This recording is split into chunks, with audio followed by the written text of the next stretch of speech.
There is so much rich history embedded in Willamette Falls, but what we may not find in history books about these falls are the personal stories, the stories of regular people who have been touched by the falls in some way. So the Willamette Falls Legacy Project partners are comprised of the State of Oregon, Metro, City of Oregon City, and Clackamas County. And the friend-raising group, the Falls, we just came together and really felt before the new Riverwalk is created, we really wanted to bring the community together around the 4 core values to preserve the many diverse stories and the connections to the falls. The Willamette Falls Storytelling Project creates a place for those stories. The only thing people need to come here with is a story to tell. And it doesn't even have to be, and it could be half a story that you're like, I have a story, I don't quite know where it begins. Maybe it's a lifelong story, and you're like, where does this story begin?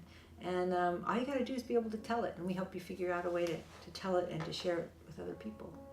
On a weekend in late February 2018, 5 storytellers with little in common, aside from a connection to the falls, came together to learn how to effectively tell a story using digital technology. I'm a member of the Confederated Tribes of Grand Ronde, and today I wanted to share my family and our tribe's connection to Tumwater, also known as Willamette Falls. In the years that followed, I drove by Oregon City and often stopped to gaze at the falls. It strangely reminded me of cascading muslin, a very fine, soft, handmade cotton cloth that some of my mother's saris were made of.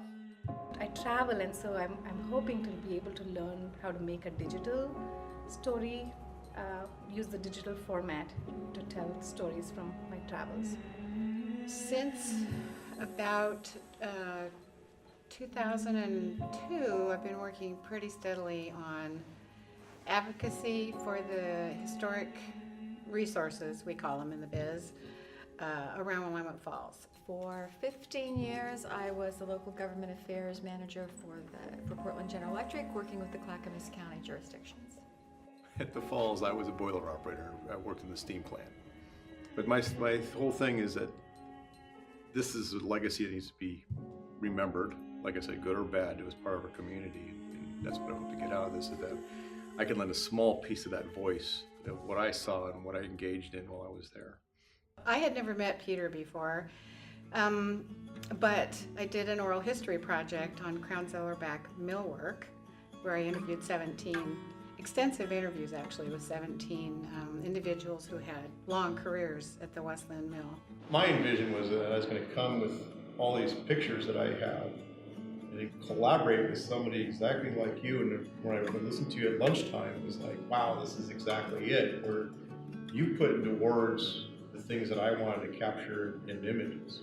When I get to talk to another mill worker, you know, it's easy because I've been in the mill so many times. I really identify with the work that happened there and the people and how important it was to them and to the community. It's clear to me that every single person in that room cared deeply about the future of the falls. No matter where you came from, every single person, that's what everybody, and I think everybody in that room learned that and felt that from each other too. So that's pretty powerful.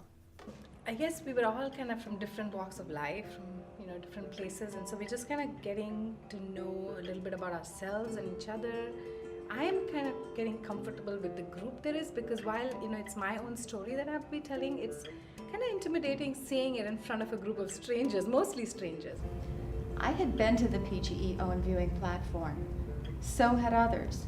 We had seen the magic of the falls. We had felt the spray on our faces. There was no walking away. I have never done anything like this before.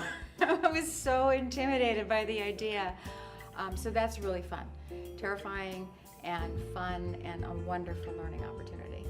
Most of my photography actually is industrial, and I did industrial maritime photography for about 10 years, and did for the different trade magazines, National Fisherman, Board Maritime Pilots, and all that kind of thing, which has now been segueing into architectural photography. So the mill was a beautiful, beautiful place to practice that craft and to really learn, about how to capture and compose those kind of images.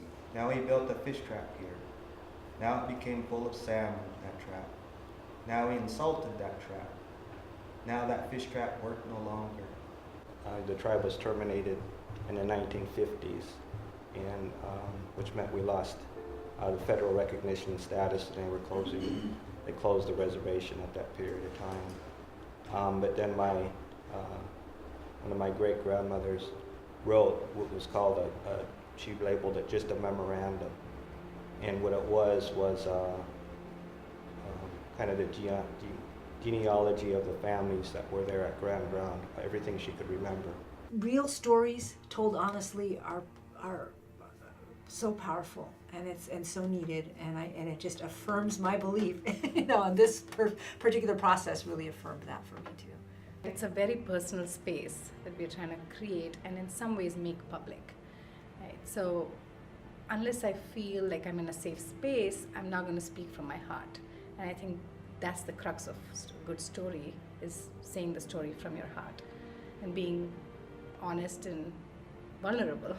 If I can lend these pictures to tell a story that passes on to generation of what happened here, then you can have every one of them. So that's my thing that to take away from this is that this isn't, like you said, this isn't just forgotten. When I collected the stories, I talked to 17 dynamic older people, retirees. 2/3 of them are now deceased. So I can't tell them to come to this workshop that's coming up. And if we hadn't collected their stories, I don't know that anyone else in their family or in the community would have. The art of storytelling is kind of dying, and just to bring it back and have opportunities like this to tell our stories in a modern format, in a digital format, I think is great. And so I think more people, the merrier. More stories, the better. At the end of this 3-day workshop, each participant walked away with a beautiful story. History stabilizes us. It gives us a place to understand and have a sense of who we are. I want my kids to have that. I want my grandchildren to have that. And then they're going to stand out there on that platform, and they're going to feel that spray, and they are going to be awestruck, and they are going to make their own stories there. We're all in this together. We've all been through it. We've all been students before. We all know how hard it is to create something and how vulnerable that makes you feel. And I think as much as you can share that with your students, I think that's really important.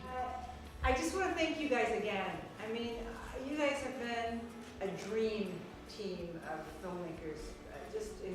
Really, truly, and just thanks for your hard work and your diving in. Stories have to be told or they die. And when they die, we can't remember who we are or why we're here. To watch these stories, go to www.willamettefallslegacy.org.